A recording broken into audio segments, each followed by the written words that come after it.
जय हिंद। नमस्कार साथियों।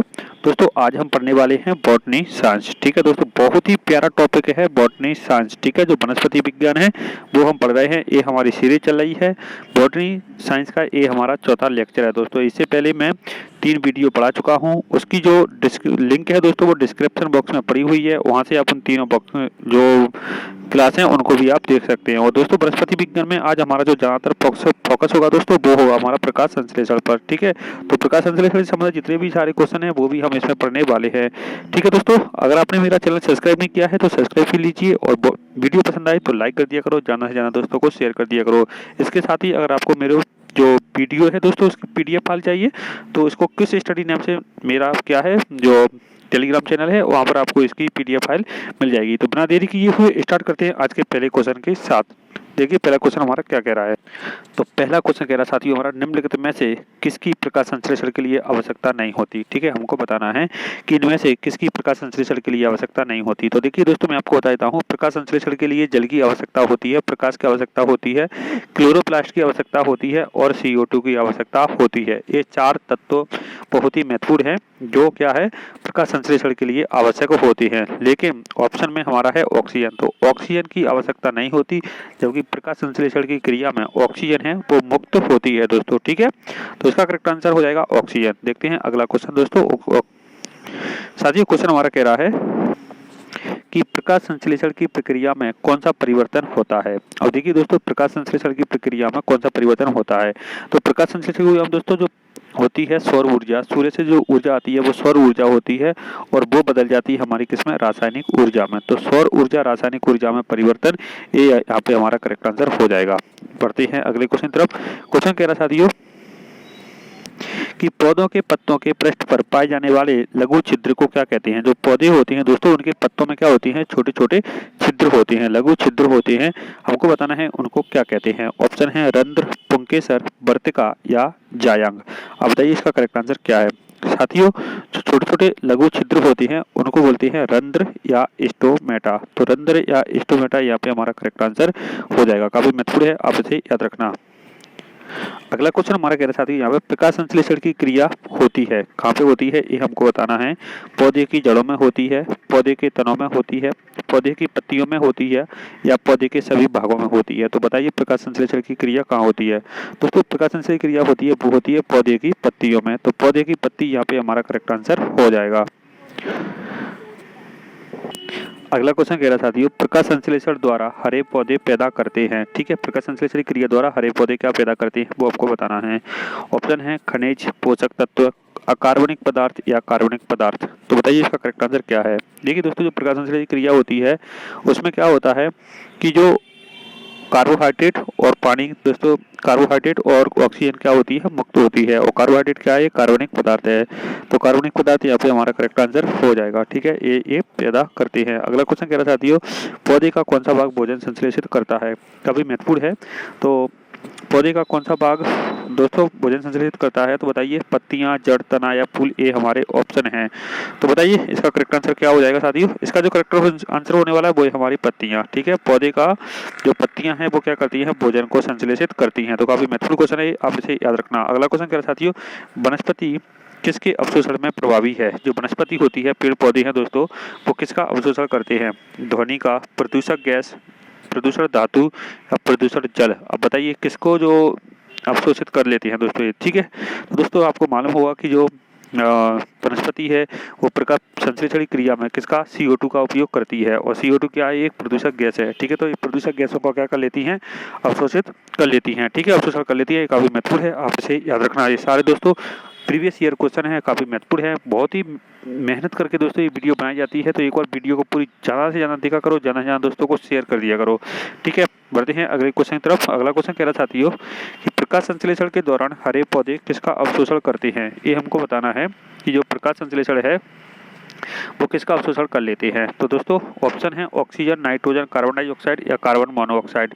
तो सबको मालूम होगा कि जो हरे पौधे हैं वो किसका अवशोषण करते हैं दोस्तों, तो वो करते हैं कार्बन डाइऑक्साइड का अवशोषण। कार्बन डाइऑक्साइड यहाँ पे हमारा करेक्ट आंसर होने वाला है। तो काफी महत्वपूर्ण है, इसे आप याद रखना। अगला क्वेश्चन हमारा कह रहा है कि सौर ऊर्जा का अधिकतम स्तरीकरण किसके द्वारा होता है। जो सौर ऊर्जा होती है उसका अधिकतम स्तरीकरण कौन करता है वो हमको बताना है। ऑप्शन है दोस्तों कवक, जीवाणु, शैवाल या हरे पौधे। तो बताइए करेक्ट आंसर क्या है। तो दोस्तों इसका जो करेक्ट आंसर है वो हमारे हरे पौधे। ठीक है, जो सौर ऊर्जा होती है उसका अधिकतम स्तरीकरण कौन करते हैं, तो हरे पौधे यहाँ पे हमारा करेक्ट आंसर हो जाएगा। बढ़ते हैं अगले क्वेश्चन तरफ। क्वेश्चन कह रहा साथियों कि नीचे दी गई कौन सी प्रक्रिया वायु को प्रदूषित नहीं करती।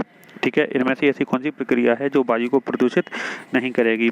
ऑप्शन है दोस्तों लकड़ी का जलाना, मोटरसाइकिल चलाना, प्रकाश संश्लेषण या कीटनाशकों का प्रयोग। तो देखिए साथियों मैं आपको बता दूं लकड़ी के जलाने पर क्या होती है, जो धुआं निकलता है दोस्तों उसमें होती है कार्बन डाइऑक्साइड गैस। ठीक है, मोटरसाइकिल में जो धुआं निकलता है उसमें होती है कार्बन मोनोऑक्साइड गैस। और कीटनाशकों के प्रयोग से तो बहुत ही ज्यादा क्या होती है दोस्तों, वायु प्रदूषित तो होती है। लेकिन प्रकाश संश्लेषण की क्रिया द्वारा कोई वायु प्रदूषण नहीं होता। प्रकाश संश्लेषण की क्रिया यहाँ पे हमारा करेक्ट आंसर हो जाएगा। ठीक है दोस्तों, बढ़ते हैं अगले क्वेश्चन की तरफ। क्वेश्चन कह रहा साथियों कि पत्तियां हरी क्यों दिखाई देती हैं। ठीक है, तो देखिए दोस्तों सूर्य के प्रकाश में होते हैं 7 रंग और कोई भी वस्तु जिस रंग को परावर्तित करती है वो उसी रंग का दिखाई देती है। इस बात को आप याद रखना, कोई भी वस्तु हो जिस रंग को वो परावर्तित करती है वो उसी रंग की दिखाई देती है। ठीक है, तो ऑप्शन क्या कह रहा है साथियों हमारा कि हरे रंग का अवशोषण। देखिए अवशोषण से तो कोई मतलब नहीं है। ठीक है, हरे रंग को परावर्तित करती है। ठीक है, तो हरे रंग को ये क्या कर देती हैं, पत्तियां हरे रंग को परावर्तित कर देती हैं, इसलिए ये हरे कलर की दिखाई देती हैं। तो ऑप्शन नंबर बी यहाँ पे हमारा करेक्ट आंसर हो जाएगा। बढ़ते हैं अगले क्वेश्चन तरफ। काफी महत्वपूर्ण क्वेश्चन है दोस्तों। प्रकाश संश्लेषण के लिए किस तत्व की आवश्यकता होती है। ठीक है, कौन कौन से तत्व है जिसकी हमको आवश्यकता होती है। ऑप्शन है प्रकाश, जल, कार्बन डाइऑक्साइड। दोस्तों यहाँ पे कार्बन डाइऑक्साइड है। ठीक है, जिसको अपन CO2 बोलते हैं, कार्बन डाइऑक्साइड या ए सभी। ठीक है, तो बताइए इसका करेक्ट आंसर क्या है। दोस्तों इसका जो करेक्ट आंसर है वो है ए सभी। ठीक है, तो प्रकाश संश्लेषण के लिए हमको प्रकाश की आवश्यकता होती है, जल की आवश्यकता होती है और कार्बन डाइऑक्साइड की आवश्यकता होती है। ठीक है, और प्रकाश संश्लेषण की क्रिया द्वारा पौधे अपना क्या करते हैं, भोजन बनाते हैं। तो काफी महत्वपूर्ण क्वेश्चन है ये, आप इसे याद रखना। अगला क्वेश्चन हमारा कह रहा है कि क्लोरोफिल में क्या पाया जाता है। क्लोरोफिल में क्या पाया जाता है ये हमको बताना है। ऑप्शन है जस्ता, लोहा, मैग्नीशियम या कोबाल्ट। तो बताइए करेक्ट आंसर क्या है दोस्तों। देखिए दोस्तों जो क्लोरोफिल होता है उसमें पाया जाता है मैग्नीशियम। ठीक है, और मैग्नीशियम एक क्या है, बरड़क है। तो मैग्नीशियम काफी महत्वपूर्ण है, ये किसमें पाया जाता है, क्लोरोफिल में पाया जाता है। तो काफी महत्वपूर्ण क्वेश्चन है, आप इसे याद रखना। बढ़ते हैं अगले क्वेश्चन तरफ। क्वेश्चन कह रहा साथियों, काफी महत्वपूर्ण क्वेश्चन है ये। क्वेश्चन कह रहा साथियों कि इनमें से कौन सी प्रक्रिया प्रकाश संश्लेषण की उल्टी है। ठीक है, प्रकाश संश्लेषण की बिल्कुल उल्टी है ये प्रक्रिया, ये हमको बताना है कि कौन सी प्रक्रिया है। अब देखिए दोस्तों मैं आपको बता देता हूँ कि जो प्रकाश संश्लेषण की क्रिया होती है उसमें हम क्या करते हैं, CO2 गैस को O2 में बदलते हैं। CO2 को क्या करते हैं, पौधे अवशोषित करते हैं और O2 को उत्सर्जित करते हैं। ठीक है, लेकिन इनमें से एक प्रक्रिया ऐसी है, अब उसका उल्टा करेंगे तो O2 को वो अवशोषित करेगी और CO2 में बदल देगी। तो इसका करेक्ट आंसर क्या हो जाएगा दोस्तों, इसका करेक्ट आंसर हो जाएगा लकड़ी का जलना। ठीक है, लकड़ी का क्या करती है दोस्तों, जो ऑक्सीजन की उपस्थिति में ये क्या कर देती है, CO2 में ये धुआं को बदल देती है। ठीक है, तो धुआं में बदल जाती है CO2। ठीक है, तो इसका जस्ट उल्टा हो रहा है। प्रकाश संश्लेषण क्रिया में CO2 है वो किसमें बदलती है, तो O2 में बदलती है। क्योंकि ये लकड़ी का जलना है तो इसमें दोस्तों O2 किसमें बदल जाएगी, CO2 में बदल जाती है। तो बिल्कुल ये इसकी क्या हो रही है, उल्टी प्रक्रिया हो रही है। तो कौन सा करेक्ट आंसर हो जाएगा इस पे करेक्ट आंसर हो जाएगा हमारा लकड़ी का जलना। बढ़ते हैं अगले क्वेश्चन की तरफ। क्वेश्चन कह रहा है साथियों हमारा बहुत ही प्यारा क्वेश्चन है। तो साथियों यहाँ पे हमारा क्वेश्चन कह रहा है कि बौने पौधे को किसके प्रयोग से लंबा किया जा सकता है। ठीक है, जो बौने पौधे होते हैं उस पे हम क्या प्रयोग करें कि वो लंबा हो जाए। ठीक है, उसको लंबा करने में प्रयोग किया जाता है। ऑप्शन हमारे पास साइटोकाइनिन, ऑक्सिन, जिब्रेलिन या इनमें से कोई नहीं। तो बताइए इसका करेक्ट आंसर क्या है। तो देखिए दोस्तों जो जिब्रेलिन होता है, जिब्रेलिन का उपयोग दोस्तों हम क्या करते हैं, जो बौने पौधे हैं उनको लंबा करने में किया जाता है। तो इसका करेक्ट आंसर हो जाएगा जिब्रेलिन। ठीक है, जिब्रेलिन का प्रयोग किसमें करेंगे, बौने पौधे को लंबे पौधा करने में किया जाता है। अगला क्वेश्चन भी प्यारा साथियों। क्वेश्चन कह रहा है इनमें से किस उर्वरक में फसलों के लिए सभी पोषक तत्व पाए जाते हैं। जो ऐसा इनमें से कौन सा उर्वरक है जिसमें फसलों के लिए जितने भी पोषक तत्व हैं वो सारे के सारे मिल जाते हैं दोस्तों। ठीक है, तो ऑप्शन है पोटास, यूरिया, सुपर फास्फेट या कंपोस्ट खाद। तो बताइए करेक्ट आंसर क्या है। तो दोस्तों इसका जो करेक्ट आंसर होने वाला है वो है हमारा कंपोस्ट खाद। ठीक है, कंपोस्ट खाद क्या है, एक जो संश्लेषित खाद है दोस्तों, इसको हम घर पे बना सकते हैं। तो कंपोस्ट खाद में क्या है, जितने भी उर्वरक होते हैं, ठीक है, तो जितने भी फसलें हैं उनके लिए सब क्या मिल जाती हैं, सारे पोषक तत्व यहाँ पे इनमें मिल जाते हैं। तो कंपोस्ट खाद यहाँ पे हमारा करेक्ट आंसर हो जाएगा दोस्तों। काफी महत्वपूर्ण है, आपसे याद रखना। अगला क्वेश्चन कह रहा है दोस्तों साथियों, पुष्प में नर लैंगिक अंग कौन सा है। जो पुष्प होता है उसमें एक तो होता है मादा लैंगिक अंग और एक होता है नर लैंगिक अंग। तो हमको बताना है कि नर लैंगिक अंग कौन सा है। ऑप्शन हमारे पास स्त्री केसर, वर्तिका, पुंकेसर या जायंग। तो बताइए करेक्ट आंसर क्या है दोस्तों। मैं आपको ये पढ़ा भी चुका हूँ कि जो पुष्प में नर लैंगिक अंग है दोस्तों, नर लैंगिक अंग कौन सा होता है, तो पुंकेसर होता है और मादा में होता है स्त्री केसर। ठीक है, तो दोस्तों काफी महत्वपूर्ण क्वेश्चन है, आपसे याद रखना। अगला क्वेश्चन कह रहा है, नर पुष्प और स्त्री पुष्प दोनों को जन्म देने वाले पादप क्या कहलाते हैं। ऐसे पादप जो नर पुष्प को भी और मादा पुष्प को भी क्या देते हैं, जन्म देते हैं, ऐसे पादप क्या कहलाते हैं दोस्तों, हमको बताना है। ऑप्शन हमारे पास एक लिंगी, दो लिंगी, उभयलिंगी या समान लिंगी। तो दोस्तों इसका जो करेक्ट आंसर है वो है उभयलिंगी। ऐसे पुष्प जो दोस्तों दोनों को जन्म देते हैं, ठीक है, नर पुष्प को भी और मादा पुष्प को भी। ठीक है, तो ऐसे को क्या कहते हैं दोस्तों, उभयलिंगी बोलते हैं। अगला क्वेश्चन कह रहा साथियों हमारा बहुत ही प्यारा क्वेश्चन है कि पौधे के किस भाग को केसर के रूप में उपयोग किया जाता है। केसर हमको पौधे के किस भाग से प्राप्त होती है, जी हमको बताना है। केसर ये कई बार परीक्षाओं में पूछा गया क्वेश्चन है, केसर हमको किस भाग से प्राप्त होती है। ऑप्शन है पंखुड़ी, पुंकेसर, बाह्यदल या वर्तिका एवं वर्तिकाग्र। तो बताइए इसका करेक्ट आंसर क्या है दोस्तों। इसका करेक्ट आंसर है वर्तिका एवं वर्तिकाग्र। ठीक है, जो केसर है वो कहाँ से प्राप्त होती है, वर्तिका एवं वर्तिकाग्र से प्राप्त होती है। काफी महत्वपूर्ण था दोस्तों।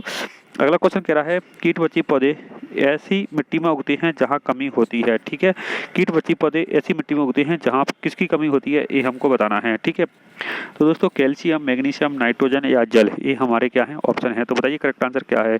तो दोस्तों कीट बची पौधे ऐसी मिट्टी में उगते हैं जहाँ पे कमी होती है किसकी, नाइट्रोजन की। जहाँ पे नाइट्रोजन की कमी होती है वहाँ पे कीट बची पौधे होते हैं। और ये नाइट्रोजन की पूर्ति को करने के लिए दोस्तों ये क्या करते हैं, कीटों का पतझड़ करते हैं, जैसे कि ड्रोसेरा और घटपर्णी। ठीक है, ये क्या है, हमारे प्रमुख कीटवची पौधे हैं, आपने याद रखना।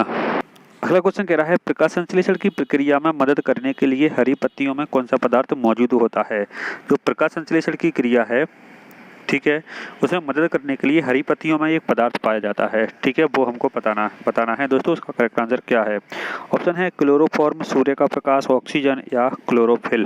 तो बताइए इसका करेक्ट आंसर क्या है। तो दोस्तों जो पत्तियां होती हैं उनमें क्या क्लोरोफिल मौजूद होता है। ठीक है, उनमें क्या मौजूद होता है, क्लोरोफिल पाया जाता है, जो प्रकाश संश्लेषण की क्रिया में मदद करता है दोस्तों। तो ये वीडियो है दोस्तों, सारी इतनी महत्वपूर्ण क्वेश्चन आपके लिए लेकर आता हूं जो SSC, GD, MP police, group D और जितनी भी एक दिवसीय परीक्षा हैं दोस्तों, सभी के लिए काफ़ी महत्वपूर्ण क्वेश्चन हैं।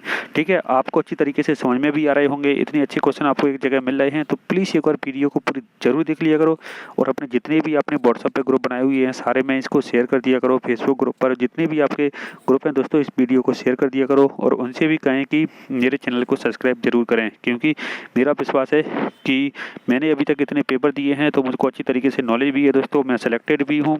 ठीक है, तो और मेरा जो मेहनत है मैं चाहता हूँ सभी लोग इसका क्या करें, अच्छी तरीके से उपयोग करें। बढ़ते हैं अगले क्वेश्चन तरफ। क्वेश्चन कह रहा साथियों, प्रकाश संश्लेषण की प्रक्रिया में पौधे किस ऊर्जा का उपयोग करते हैं। ठीक है, तो बताइए जो प्रकाश संश्लेषण की क्रिया है उसमें पौधे किस ऊर्जा का उपयोग करेंगे, सौर ऊर्जा का, रासायनिक ऊर्जा का, गतिज ऊर्जा का या ऊष्मीय ऊर्जा का। तो दोस्तों जो पौधे होते हैं वो प्रकाश से क्या लेते हैं, ऊष्मा लेते हैं, और वो कौन सी ऊर्जा होती है, तो वो होती है सौर ऊर्जा। ठीक है, कहाँ से ऊर्जा लेते हैं, तो सौर से लेते हैं, यानी कि सूर्य से अपनी ऊर्जा लेते हैं। तो और वो ऊर्जा क्या कहलाती है, सौर ऊर्जा कहलाती है। तो सौर ऊर्जा यहाँ पे हमारा करेक्ट आंसर हो जाएगा। अगला क्वेश्चन कह रहा साथियों, प्रकाश संश्लेषण की प्रक्रिया में मुक्त होने वाला ऑक्सीजन कहाँ से आता है। देखिए यहाँ पे एक तो बनता है कार्बोहाइड्रेट, ठीक है, ग्लूकोज, और एक बनता है दोस्तों हमारा क्या, ऑक्सीजन, जो प्रकाश संश्लेषण की पूरी प्रक्रिया में ऑक्सीजन मुक्त होती है। तो हमको ये बताना है कि ये ऑक्सीजन में O2 जो होता है दोस्तों, ठीक है, ऑक्सीजन होती है दोस्तों, उसमें जो O2 होता है, ठीक है, वो कहाँ से प्राप्त होता है, जी हमको बताना है। तो देखिए दोस्तों, प्रकाश संश्लेषण की क्रिया के लिए आवश्यक है जल, और जल में क्या होता है, जल का सूत्र होता है H2O। तो यहीं पे ये 2 हाइड्रोजन के और 1 ऑक्सीजन का अणु होता है, लेकिन इसको जब हम संतुलित करते हैं इस प्रक्रिया को, तो ये हमको ऑक्सीजन यहाँ पे मिल जाती है। ठीक है, तो ये जो ऑक्सीजन है वो कहाँ से आती है, जल से हमको प्राप्त होती है। अगला क्वेश्चन कह रहा है साथियों, देखिए आप बताइए इसका करेक्ट आंसर क्या है। क्वेश्चन कह रहा है इनमें से किस प्रक्रिया में ऑक्सीजन वायु में मुक्त होगी। ऐसी कौन सी प्रक्रिया है जिससे जो ऑक्सीजन है वो वायु में मुक्त होगी। ठीक है, ऑक्सीजन मिलेगी हमको। ऑप्शन है शोषण, प्रतिवेदन, उत्सर्जन या प्रकाश संश्लेषण। तो दोस्तों आप समझ गए होंगे, इसका करेक्ट आंसर है प्रकाश संश्लेषण। ठीक है, प्रकाश संश्लेषण में क्या होता है दोस्तों, जो ऑक्सीजन है वो हमको वायुमंडल में मिल जाती है। ठीक है, काफी महत्वपूर्ण है, आप इसे याद रखना। अगला क्वेश्चन कह रहा है निम्नलिखित में से कौन सी प्रक्रिया कार्बन डाइऑक्साइड को वातावरण से हटाती है। अब देखिए, वातावरण से वायुमंडल को हटाना है, वायुमंडल से दोस्तों अगर कार्बन डाइऑक्साइड को हटाना है तो हम क्या करेंगे, जो पेड़ पौधे होते हैं वो क्या करते हैं, कार्बन डाइऑक्साइड का अवशोषण कर लेते हैं। ठीक है, कार्बन डाइऑक्साइड का अवशोषण करेंगे तो कार्बन डाइऑक्साइड हट जाएगी। और कार्बन डाइऑक्साइड का अवशोषण कौन सी क्रिया में होता है, तो वो होता है प्रकाश संश्लेषण की क्रिया में। प्रकाश संश्लेषण यहाँ पे हमारा करेक्ट आंसर हो जाएगा। अगला क्वेश्चन कह रहा साथियों, प्रकाश संश्लेषण के दौरान बने उत्पाद कौन से हैं। ठीक है, प्रकाश संश्लेषण के दौरान बने उत्पाद कौन कौन से हैं वो हमको बताना है। प्रकाश संश्लेषण के दौरान कौन कौन से उत्पाद हमको प्राप्त होते हैं, तो ऑप्शन है इसका ग्लूकोज जल oxygen, glucose oxygen, starch oxygen या हमें नहीं पता। ठीक है, तो बताइए इसका करेक्ट आंसर क्या है। तो दोस्तों इसका जो करेक्ट आंसर है वो है ग्लूकोज और ऑक्सीजन। प्रकाश संश्लेषण के दौरान हमें क्या क्या प्राप्त होता है, तो ग्लूकोज और ऑक्सीजन हमको प्राप्त होती है दोस्तों। तो दोस्तों ये थे आज के बहुत ही महत्वपूर्ण क्वेश्चन जो मैं आपके लिए लेकर आया। मुझे विश्वास है आपको क्वेश्चन समझ में आए होंगे। वीडियो अच्छी लगी हो तो दोस्तों लाइक कर दो और ज़्यादा से ज़्यादा दोस्तों को शेयर करवाओ, और दोस्तों ज़्यादा से ज़्यादा मेरे जो चैनल है उसको सब्सक्राइब जरूर करवाओ। ठीक है दोस्तों, तो मिलते हैं अगली वीडियो में, जब तक के लिए धन्यवाद।